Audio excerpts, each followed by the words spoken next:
UN 영어뉴스. The surprisingly subtle ways Microsoft Word has changed the way we use language.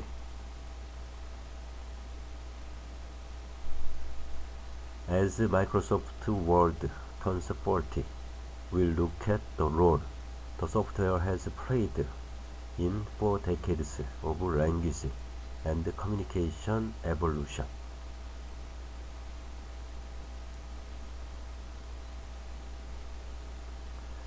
For 40 years, there's been an invisible hand guiding the way many of us write, work, and communicate. Its influence has been pervasive, yet its impact has been subtle to the extent that you've likely never noticed. That invisible hand is Microsoft Word. At its launch in October 1983, this influential software was known as Multi-Tool Word, and not long after changed to Microsoft Word for DOS. Back then, there were more than 300 word processing programs across multiple platforms. People of a certain age will remember WordStar or WordPerfect, yet in a little over a decade, Word eclipsed these rivals. By 1994, Microsoft says it had claimed a 90% share of the word processing market, making it one of the most successful, well-known software products in history.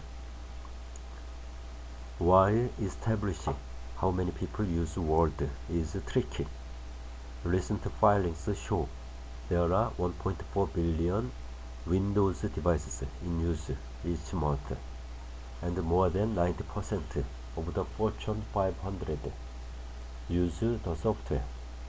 If only a third of those people used the Word, it would still be more than the population of North America.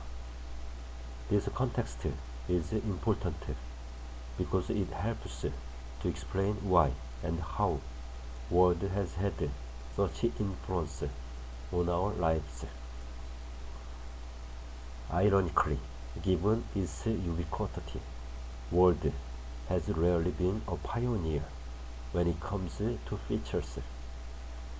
As mentioned, it was far from the first word processor.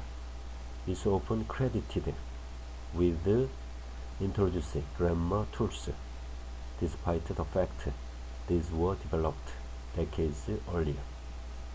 And the idea behind crack changes, where you can see edits to a document, wasn't a Microsoft invention. Yet, Word's superpower was using smart, simple design choices to make such features accessible to a global audience, not just techies. It's what you see is what you get.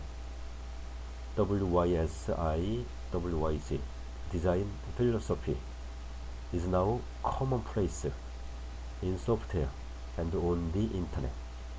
Word introduced line breaks along with bold and italic fonts on screen. It revolutionized typeset quality printing as well as the use of templates, and it was in these templates that Word's early impact on communication emerged. Before word processors on personal computers spread onto the scene, entire teams of typists were a common presence in offices.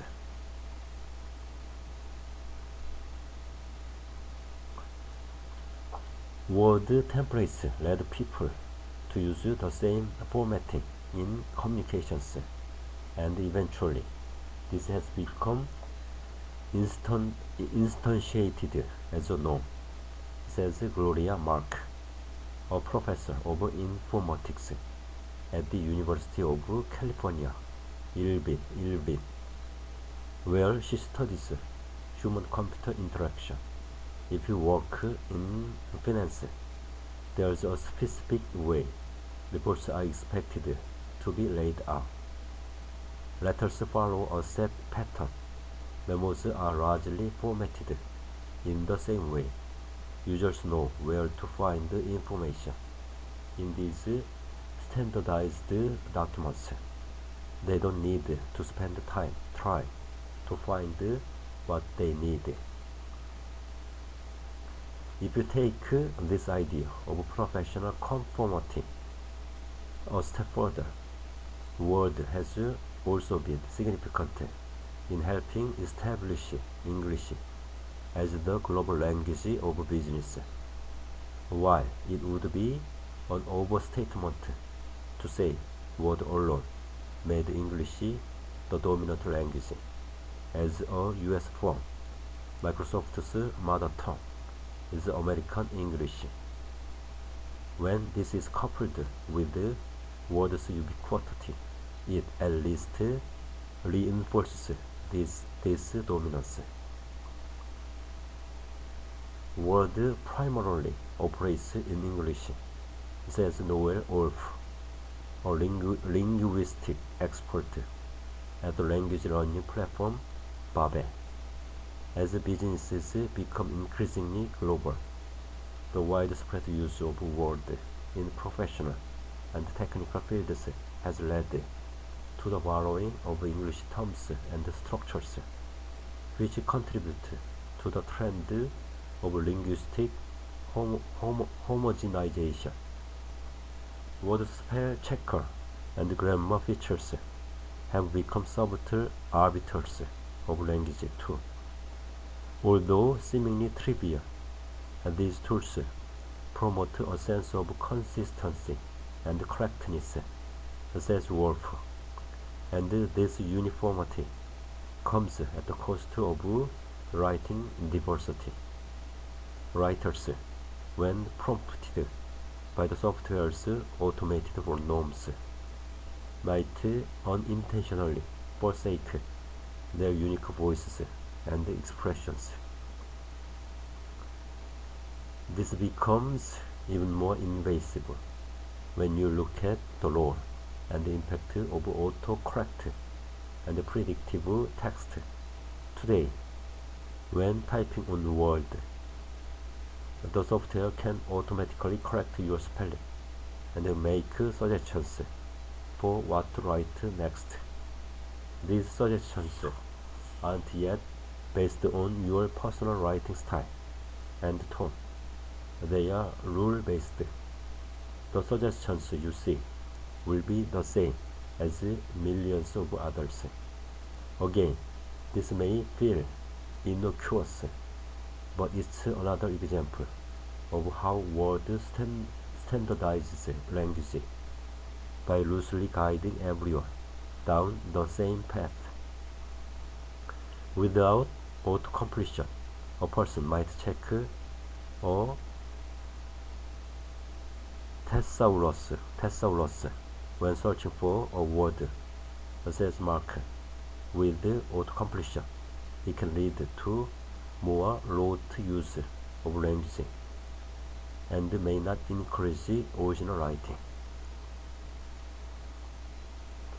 For those trying to learn a language or even get better at their native tongue, features such as autocorrect have been found to have a negative impact on students' writing abilities and spelling skills.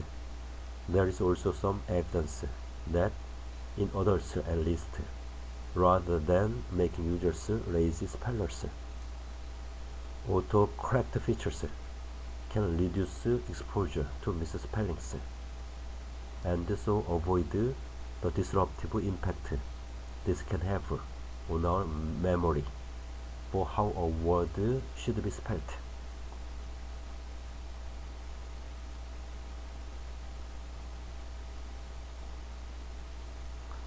Wolf adds that by promoting uniformity in written communication, grammar, and spelling features in word processors, such as Word, enforce established language norms.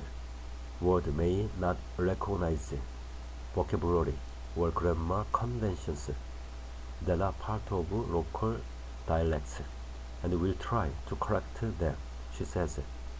This can effectively marginalize regional nuance, she adds. On an individual scale, these impacts may seem minimal, but they become magnified when repeated on a software that has millions, if not billions, of users. Such tools play a broader role in the evolution of language more generally too, because Word defaults to US English. So too do its spell checking features. Write a word ending in ISE, and it will suggest changing it to IGE, unless you've taken the time to change the default settings. Of course, it is worth remembering that Word isn't just available in English. It supports around 100 languages, including European Spanish and Latin American Spanish. But when the differences between dialects are soft, the suggestions made by the software become less noticeable and more persuasive. Take the word trially, for instance. Trially is considered the US English spelling. The Oxford English Dictionary, OED, doesn't even recognize trially as a word, instead opting for the use of the double L common in British English. Despite such a clear distinction by the OED, the American spelling regularly makes its way into British English publications and style guides. There's an argument that this is because of increasingly global audiences and would again be an overstatement to lay the increasing Americanization of English entirely at the feet of a piece of word processing software, but as part of influence of American culture has had on language more generally. It may have played a role. Similarly, the efficiency brought about by standardization can shape how we write, not just what we write. When clarity is put ahead of stylistic or poetic flair, Word's grammar checker has a specific clarity refinement option. It can have implications for how we value forms of creativity. Based on a quick, albeit arbitrary, experiment, if Harper Lee had used Word to write "To Kill a Mockingbird," the software's clarity refinement would have suggested changing "I never loved to read." One does not love breathing. To I never loved to read. Breathing is necessary. Does this remove the poetry and depth of the original? The example is somewhat facetious, but it illustrates the effects using such tools can have.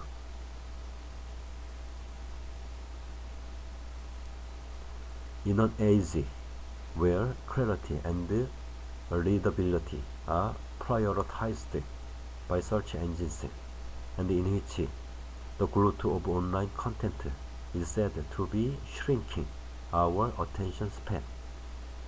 Such seemingly subtle shifts could potentially have far-reaching impact on creative writing. Clippy the paperclip was intended to be a helpful assistant for users, but was a divisive tool that was eventually retired.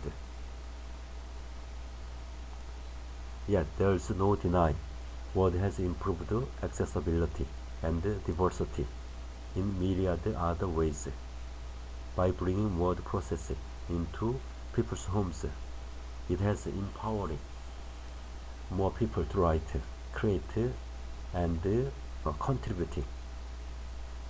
This increases diversity of voice rather than impeding it. In 2018, Microsoft added dictation features into Word to empower people with dyslexia and dysgraphia to easily type with their voice. It is one of a number of accessibility features in the software. In the early days of its adoption, word processing was even linked with promoting greater, not worse, essay writing prowess. In a 1992 study, essays written on a word processor were rated significantly higher than those written by hand. Word processing allowed students to make microstructure rather than macrostructural changes to their work, and by being able to continuously revise their writing, the end result was seemingly improved. According to Wolf, word processing has taken some of the cognitive load out of writing, which far allows more space for creativity. For example, while spell check that may promote spelling retention when used mindfully, spell checkers serve as valuable aids by enhancing language proficiency and communication, says Wolf. They enable users to focus on word choice and strategy of communication rather than spending time and energy pinning down the correct spelling. This has the potential to become even more impactful as artificial intelligence (AI) is integrated into word processing, but opinion is divided. On one hand, by removing technical aspects of spelling, sentence construction, and so on, AI may free people up to be even more creative. Its ability to learn and understand a person's unique writing style could lead to an era of highly personal, unencumbered imagination. Generative AI cannot be entirely relied upon to produce accurate prose every time, but it can reduce the process of creating text to editing.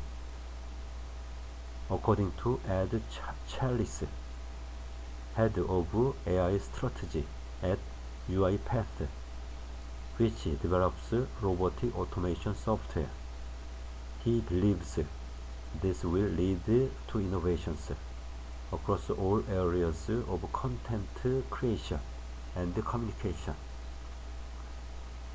That said, a potential over-reliance on automation could discourage users from actively learning and improving their linguistic and written skills, believes Wolf.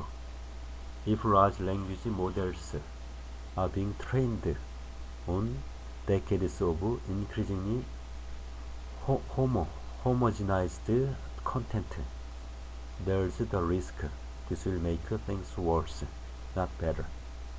Whatever happens, the next 40 years are likely to continue the push-pull effect world has had on language and society over the previous 40. Microsoft Word's impact on linguistic evolution is a complex interplay between standardization and diversification, says Wolf. It can homogenize language, but also enables expression in various languages. The ultimate impact depends on how individuals and communities choose to use this powerful tool in the evolving landscape of global communication.